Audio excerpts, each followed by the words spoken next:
danjiraha cusub ee dowladda Soomaaliya oo soo magacaaday dalkan Sacuudiga ayaa waxa waraaqihiisa aqoonsiga ka gudoomay wasiirka arrimaha dibadda dalkan boqortooyada Sacuudiga mudane Caadil Al-Jubayr kadib munaasabad ka dhacday xafiiska wasiirka arrimaha dibadda uu ku leeyahay magaalada Riyaad ee caasimadda dalkan.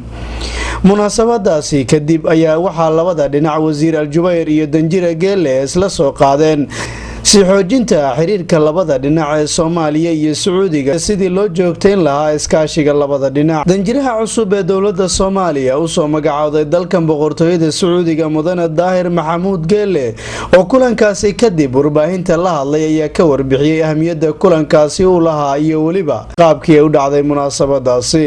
salaadaasi kadib shalayto abaarihii saddexdii galabnimo ayaa waxaan guddoonsiiyey amba uu iga guddoomay wasiirka arrimaha dibadda ee dowladda Sacuudiga Caadil Al-Jubayr nuqul kamid ah warqadaha aqoonsiga safiirada ay u gudbiyaan dowladaha ay markaasi wakiilka ka noqonayaan.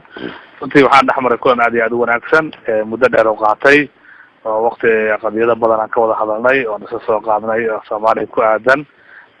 runtii waxaa ka muuqday aad iyo aad in Soomaaliya xaaladeeda uga warqabo xiiseynayo sagaashamaadka especially sagaashan iyo labadii dabayaaqeed sagaashan iyo saddex muddo soo jooga dalka Soomaaliya ka warqabo kulamo badan mas'uuliyiinteeda arkay waxaan u gudbiyay sida dowladeeda u aragtay xiriirka la horumariyo iyo sida ay xaaladaha Soomaaliya hadda ay ku sugan tahay xiriirka wanaagsan ee Soomaaliya ay raadinayso iyo muhiimadda aniga sida gaarka ah ugu soo diray. runtii waxay ii sheegeen inay arrintaas soo dhaweynayaan Soomaaliya dal muhiim ah halbowle ay tahay xiriir soo yaalahna ay la lahaayeen haddana ay rabaan in arrimaha la sii horumariyo.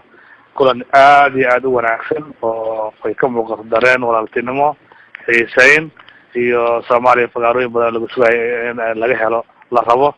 waa nin Soomaaliya yaqaano waa nin aad iyo aad uga warqabo wixii u dhexeeyay oo wanaag ahaa Soomaaliya iyo Saudi Arabia taariikhdii hore. marka runtii arrimahaas ayaa hadalkiisa ka muuqday. Cabduqaadir Qayska, Somali News TV, Jeddah, Saudi Arabia.